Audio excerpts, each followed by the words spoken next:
Oh, that's nice. See, I'm gonna save this now.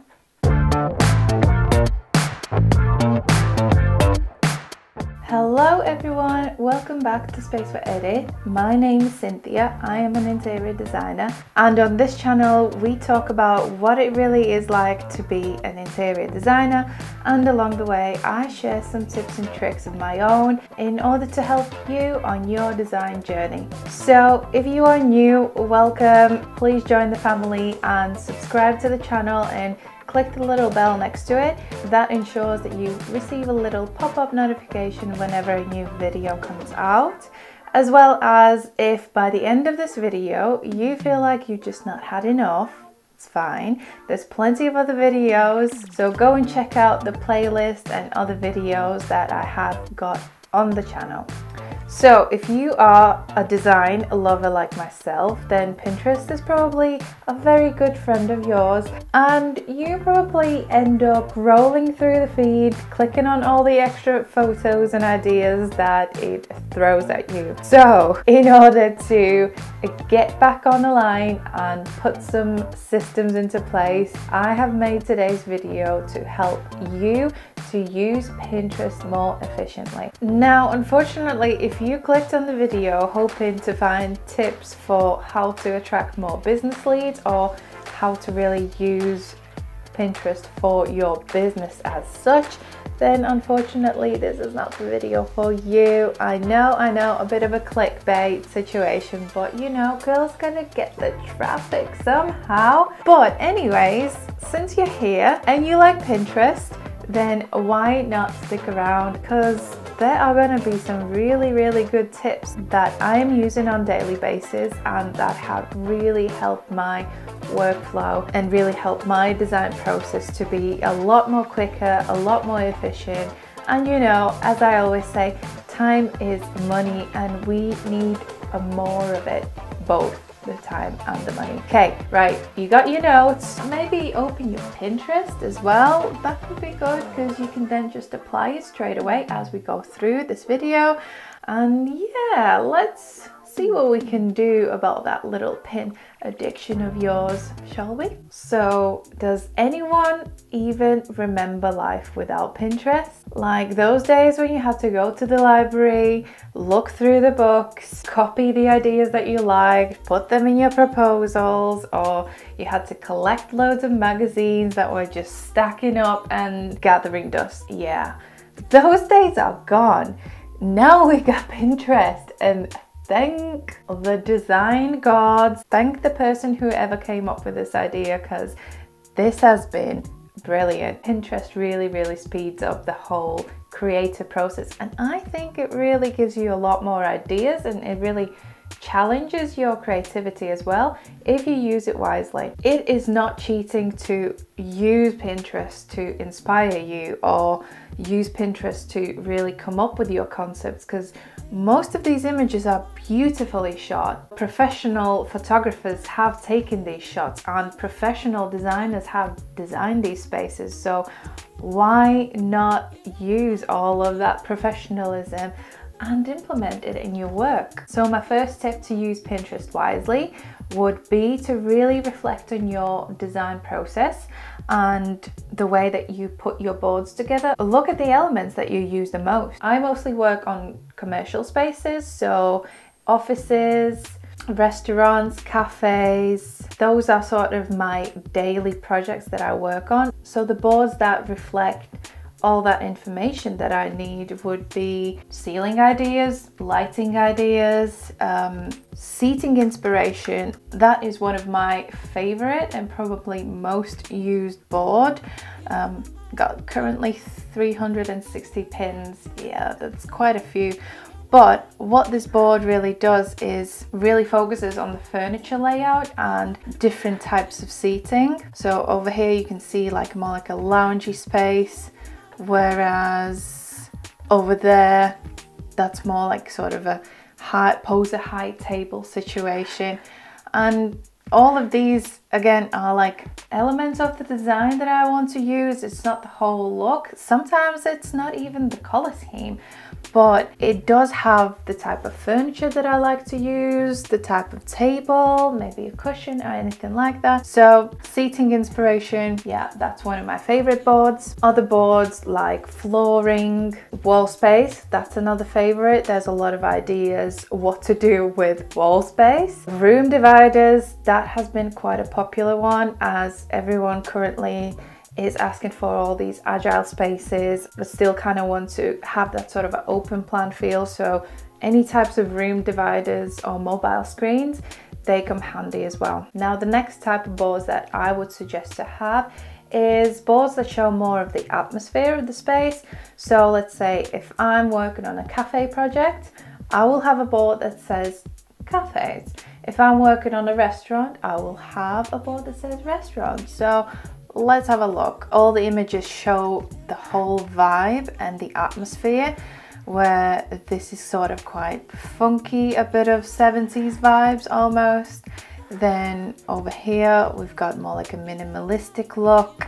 Then I have boards that are more rustic and industrial. You get the feel, you get the vibe out of these boards and out of what I'm trying to say. Other boards like these could be educational spaces, offices, atrium design. Again, that helps me to sort of visualize the proposal a lot more specific to the space. It really just helps the client to visualize what I am trying to propose. And then there's the weird ones, the ones that don't fit any category, but I still have them and I still use them. For example, I have this board called Funky Ideas, where basically I pin ideas that I know I will not find with any kind of keyword if I was to search for. I know I would forget about them, but I think, well, that's quite quirky. Maybe in some projects I will be able to use it in the future, so I just pin them all there. And for example, this little signage here, I used it in a proposal once where the client maybe didn't go for that idea. We did have a good laugh and that really just helped to loosen up the whole atmosphere in the presentation, and it helped us to really get to know the client a lot more and really build up that friendly relationship that you want with your clients. So yeah, maybe have your own Funky Ideas board and it will be useful one day. Other boards in this sort of a miscellaneous section would be anything related to planting, where there's like nice greenery used within the interiors, or even color schemes. Again, that shows a different scale of your proposal. A similar board to that is actually called Detail, which, as you can see, shows different ideas for detail that you can use in your proposals. And once you've sourced for that and the client has seen it, maybe approved it, it will help you again down the line when you have to work on your drawing package, on your elevations or in your detailed drawings. You've already thought about it long before that. So again, it speeds up your processes and is less hassle and less headache for you down the line. Next, I would like to touch on project related boards. So this might be an approach where there's more people working on the project. Let's say you are working with a graphic designer, an architect, or a branding team.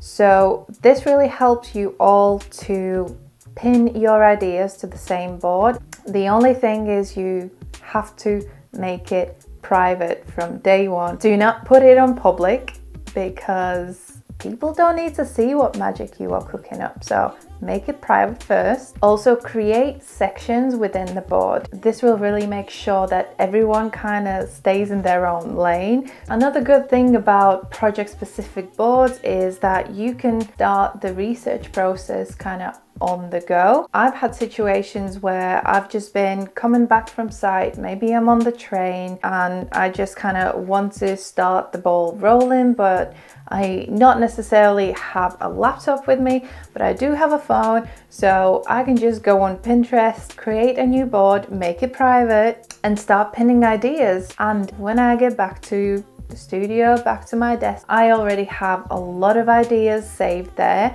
Plus, what Pinterest does is under each board, it gives you a lot more suggested ideas. So again, win-win situation. You are almost there with your proposal just by using your time wisely and by using Pinterest wisely. Yes.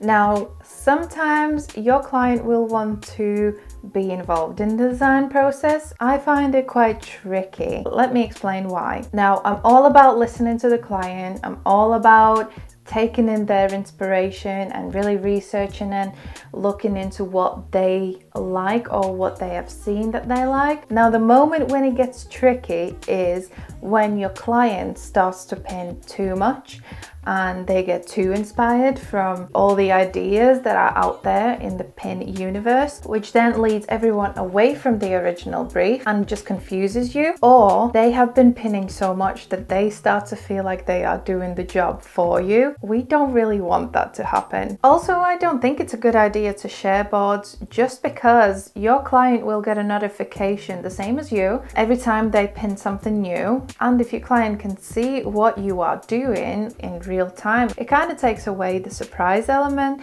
and again, it just devaluates your work. Now, some quick tips to wrap up this video that really help me on a daily basis. Tip number one, always be in the pin mode. Now, most of the websites now have got a pin it button, which means that you can just click on the button. It instantly opens up your profile if you are logged in, and you can just pin the ideas straight to your boards or even create new boards as you go. Otherwise, you can download the Pinterest extension to your web browser, which if you are using Google Chrome, then it always sits on the top right corner. There's a little pin button right there, and when you click that, it gives you a selection of the images that are on the current website that you are looking at, and you can again just pin it to your board straight away from this website. Quick tip number two, go further than just Pinterest. Pinterest basically is a platform where all the links from the big World Wide Web are collated. If you click on the actual image, then it will take you to the blog post that is related to that image. So the chances are, if you liked one image of a certain project, you will most likely like a lot of other images from that space.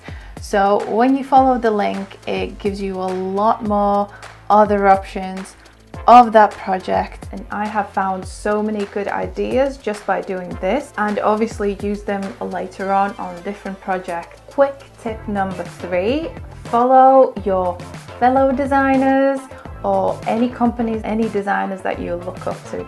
Chances are their Pinterest game is on fleek. So you can get a lot of ideas from them. You can see what they are pinning. So literally your friends' Pinterest boards are a gold mine. Plus your main feed will automatically update whenever the people or the companies you follow update their boards. So you are really just getting more up-to-date ideas that you can use for your own project. So I hope this has helped you and will improve your pinning game and will help you to stay focused and efficient and smash those proposals, because I know how easy it is to get distracted where you've got so many great ideas right there in front of your fingertips.